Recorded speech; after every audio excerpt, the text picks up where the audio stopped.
اللہ اس بات سے آر نہیں کرتا کہ مچھر یا اس سے بڑھ کر کسی چیز مثلاً مکھی مکڑی وغیرہ کی مثال بیان فرمائے۔ اب جو مومن ہیں وہ یقین کرتے ہیں کہ وہ ان کے پروردگار کی طرف سے سچ ہے، اور جو کافر ہیں وہ کہتے ہیں کہ اس مثال سے اللہ کی مراد ہی کیا ہے۔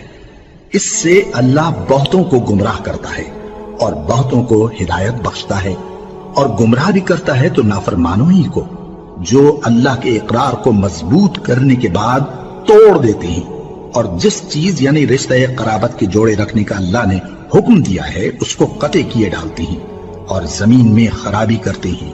یہی لوگ نقصان اٹھانے والے ہیں۔ کافرو، تم اللہ سے کیوں کر منکر ہو سکتے ہو؟ جس حال میں کہ تم بے جان تھے تو اس نے تم کو جان بخشی، پھر وہی تم کو مارتا ہے، پھر وہی تم کو زندہ کرے گا، پھر تم اسی کی طرف لوٹائے جاؤ گے۔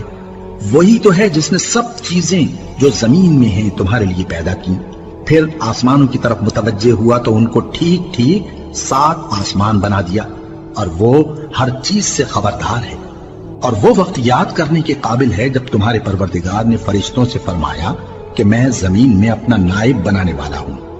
انہوں نے کہا، کیا تو اس میں ایسے شخص کو نائب بنانا چاہتا ہے جو خرابیاں کرے اور کچھ تو خون کرتا پھرے؟ اور ہم تیری تعریف کے ساتھ تسبیح و تقدیس کرتے رہتے ہیں۔ فرمایا، میں وہ باتیں جانتا ہوں جو تم نہیں جانتے۔ اور اس نے آدم کو سب چیزوں کے نام سکھائے، پھر ان کو فرشتوں کے سامنے کیا اور فرمایا کہ اگر سچے ہو تو مجھے ان کے نام بتاؤ۔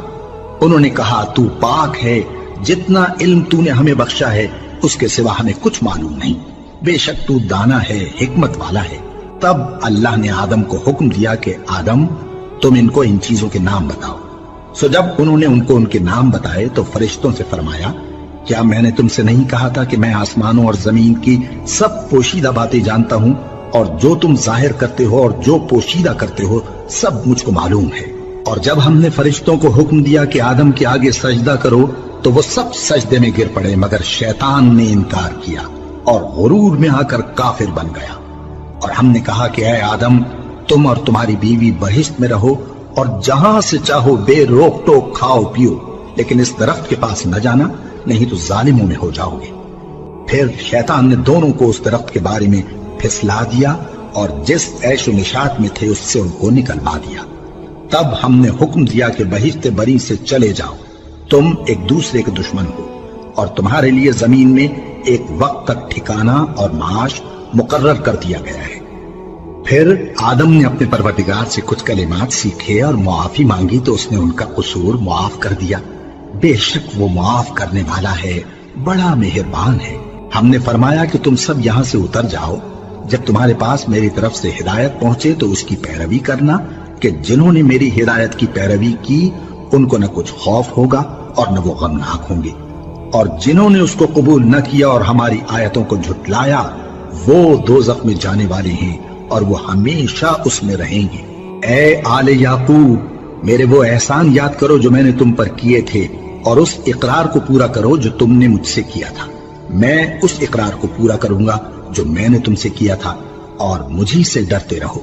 اور جو کتاب میں نے اپنے رسول محمد صلی اللہ علیہ وآلہ وسلم پر نازل کی ہے، جو تمہاری کتاب یعنی تورات کو سچا کہتی ہے، اس پر ایمان لاؤ اور اس سے منکر اول نہ بنو، اور میری آیتوں میں تحریف کر کے ان کے بدلے تھوڑی سی قیمت یعنی دنیاوی منفعت نہ حاصل کرو، اور مجھی سے خوف رکھو، اور حق کو باطل کے ساتھ نہ ملاؤ، اور سچی بات کو جان بوجھ کر نہ چھپاؤ، اور نماز پڑھا کرو اور زکوٰۃ دیا کرو، اور اللہ کے آگے جھکنے والوں کے ساتھ جھکا کرو۔ یہ کیا عقل کی بات ہے کہ تم لوگوں کو نیکی کرنے کو کہتے ہو اور اپنے تئیں فراموش کیے دیتے ہو، حالانکہ تم اللہ کی کتاب بھی پڑھتے ہو؟ کیا تم سمجھتے نہیں؟ اور رنج و تکلیف میں صبر اور نماز سے مدد لیا کرو، اور بے شک نماز گراں ہے، مگر ان لوگوں پر گراں نہیں جو عجز کرنے والے ہیں، جو یقین کیے ہوئے ہیں کہ وہ اپنے پروردگار سے ملنے والے ہیں اور اس کی طرف لوٹ کر جانے والے ہیں۔ اے یعقوب کی اولاد، میرے وہ احسان یاد کرو جو میں نے تم پر کیے تھے، اور یہ کہ میں نے تم کو جہان کے لوگوں پر فضیلت بخشی تھی۔